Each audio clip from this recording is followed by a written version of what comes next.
이제 산란한 마음이라는 게 저는 너무너무 잘 이해가 가는 사람이거든요. 저는 사실 명상할 때도 굉장히 지금 이 순간에 좀 현존하기 힘들고, 그리고 이제 뭔가 이제 집중할 때도 굉장히 많은 생각들을 막 해서 산란함 지분 한 90% 정도 되는 사람인데요.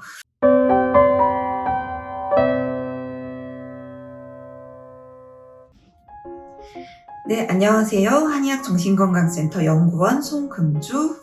네, 윤석인입니다. 네, 오늘은 이제 저번 시간에 나왔었던 이제 평상시의 주의 중에 하나, 산란한 마음에 대해서 조금 더 살펴보려고 합니다. 산란한 마음이라는 게 어떻게 보면 우리를 조금 괴롭히게 만드는, 지금 이 순간에 집중시키지 못하는 어떤 요소처럼 이제 해석이 됐었는데요. 조금 더 구체적인 설명을 해주실 수 있으실까요? 네, 맞습니다. 마음 챙김과 대비되는 상태로서 산란한 마음을 소개했었습니다. 마음 챙김은 지금 이 순간에 온전히 몰입하는, 온전히 현존하는 그런 명상적인 주의 상태라고 한다면은 이 산란한 마음은 그것과는 다른 평상시에 우리의 마음을 대변한다고 볼 수 있겠죠. 말씀해 주셨던 것처럼 말 그대로 그 산란함의 키워드입니다.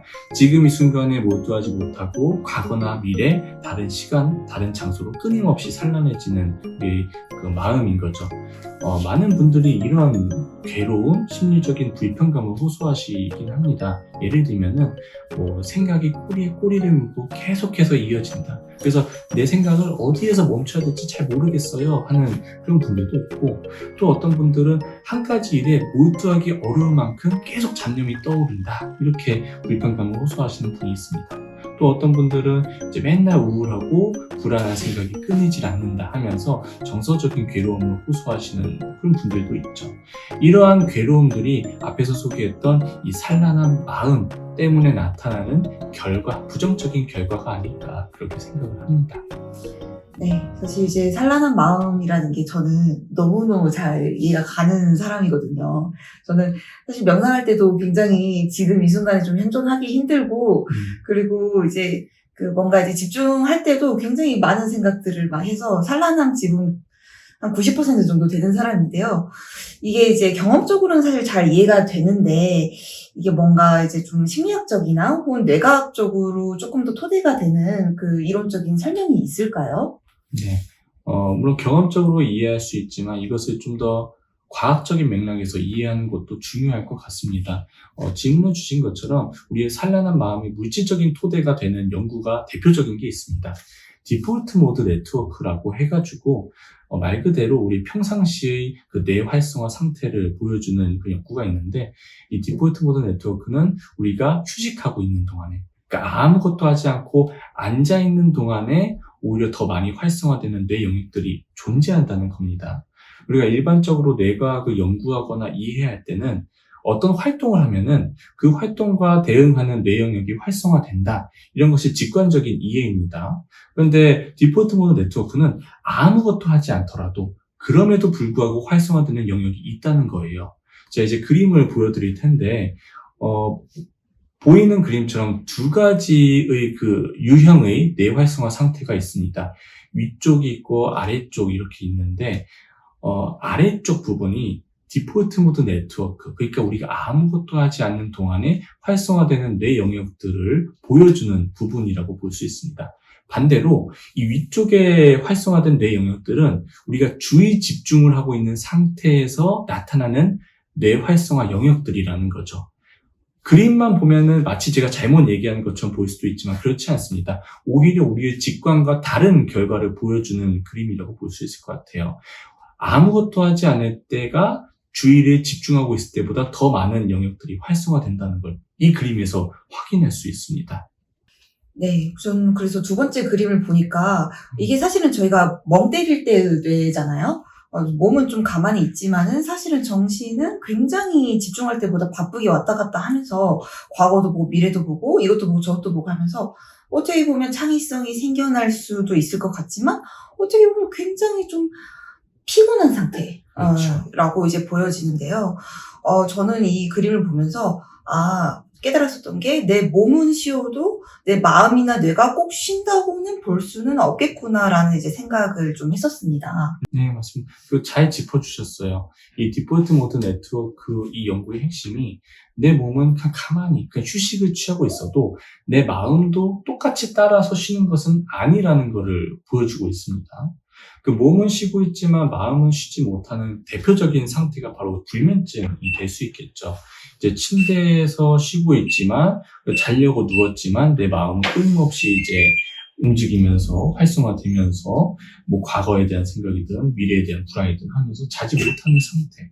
그게 바로 불면증이고 이 디폴트 모드 네트워크를 잘 반영한다고 볼 수 있을 것 같아요.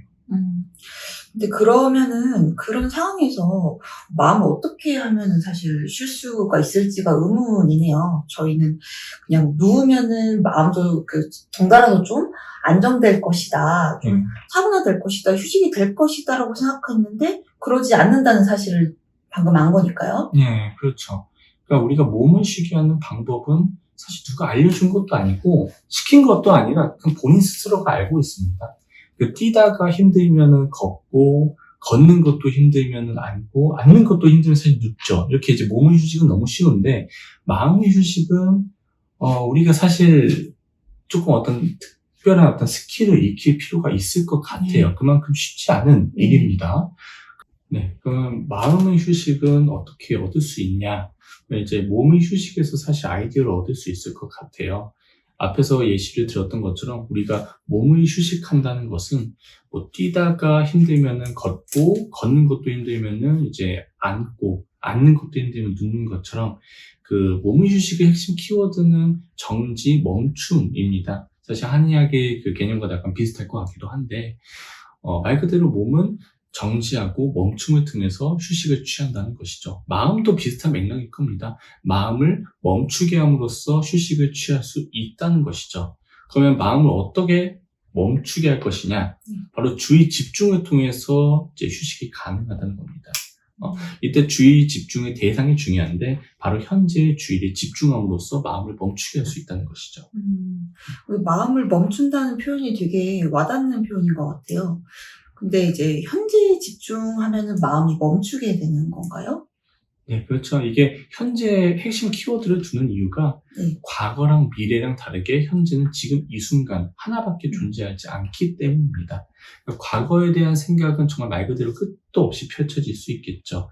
미래에 대한 생각도 마찬가지로 당장 뭐 10분 후의 미래에서부터 시작해서 뭐 1년 후, 10년 후, 심지어는 내가 죽기 전의 생각까지도 할 수도 있고 죽고 나서의 생각도 할 수 있는 것처럼 미래에 대한 시간도 끝도 없이 펼쳐지게 됩니다.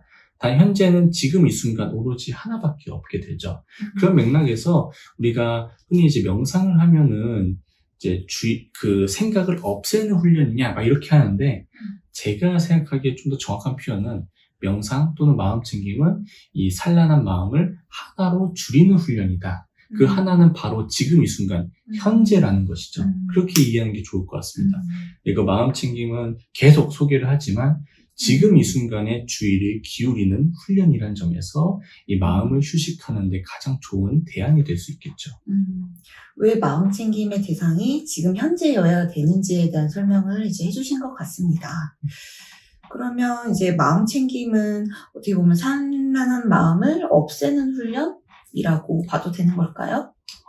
네, 계속해서 사실 시리즈별로 마지막에는 이런 질문을 좀 두긴 했습니다. 네. 우리가 이분법적인 사고에 빠지지 않도록 하기 위해서 이제 한 건데 마음 챙김은 산란한 마음을 없애는 훈련이 아니라 조절하는 훈련이다. 이 표현이 좀 더 적절할 것 같아요. 산란한 마음이 갖고 있는 기능적인 측면이 분명히 있습니다. 다만 우리의 삶에서 너무나도 지나치기 때문에 문제가 되는 것이고 마음 챙김은 이 기울어진 시소를 균형 잡힌 상태로 만들기 위해서 하는 훈련이다. 이렇게 이해해 주시면 좋을 것 같습니다. 네, 그럼 이제까지 마음 챙김에 대한 이야기를 조금 해보았는데요. 구체적으로 저희가 마음 챙김을 일상에서 어떻게 실천을 해볼 수가 있을까요? 네. 사실 지금까지는 마음 챙김을 어떻게 하는지 약간 좀 이론적인 내용들을 많이 드려서 그래서 실제로 마음 챙김을 어떻게 하냐 방법적인 측면에서 궁금하실 것 같아요. 가장 대표적이고 가장 쉽게 할 수 있는 마음챙김 훈련은 바로 여러분들 호흡에 주의를 기울이는 것이라고 볼 수 있습니다. 왜냐면은 마음챙김을 지금 이 순간에 주의를 기울이는 훈련이라고 정의를 했었잖아요. 우리의 호흡의 의미를 생각해 보시면 됩니다. 호흡이라는 것은 우리가 태어나면서부터 지금 이 순간까지 내가 살아있는 동안에 매 순간 존재하는 가장 중요한 생명활동이거든요. 그래서 호흡에 주의를 기울인다는 것은 또 다시 말해서 지금 이 순간에 존재하는 것이다. 이렇게 이해할 수 있습니다. 그래서 마음챙김 하실 때 편안하게 코로 호흡하시면서 그때 느껴지는 코끝의 호흡 감각이라던가 대표적으로는 말 그대로 들이쉴 때 공기가 들어오는 느낌, 내쉴 때 공기가 빠져나가는 느낌, 단순한 감각입니다. 이것에 주의를 기울이거나 또는 아랫배에 주의를 기울일 수도 있겠죠. 편안하게 역시 호흡하면서 당연히 숨이 들어오면은 복부가 부풀어 오르겠고 내쉴 때는 서서히 가라앉는 이런 느낌이 있을 겁니다. 그것에 주의를 기울이는 것이 바로 지금 이 순간에 주의를 기울이는 가장 쉽고 대표적인 방법이라고 볼 수 있습니다. 사실 이제 명상하면 대표적인 게 이제 호흡 명상인데, 왜 다들 그렇게 호흡에 그렇게 집중을 할까 했는데, 호흡에 집중하는 것이 지금 이 순간에 집중하는 것이다라는 그렇죠. 중요한 키워드가 담겨 있네요. 호흡은 네. 언제나 지금 이 순간이 존재하기 때문이죠. 네. 그러면 이제 마음챙김에 이제 가장 중요했던 그 세 요소 중에 지금 이 순간이 들어있고, 그리고 내가 호흡에 집중을 하기 때문에 또 의도가 또 들어가기도 그렇죠. 하고, 관찰한다는 측면에서 판단이 아닌 비판단이 살아나게 되겠네요. 그렇죠. 호흡 명상할 때도 처음 하시는 분들은 내가 이렇게 한 게 맞아?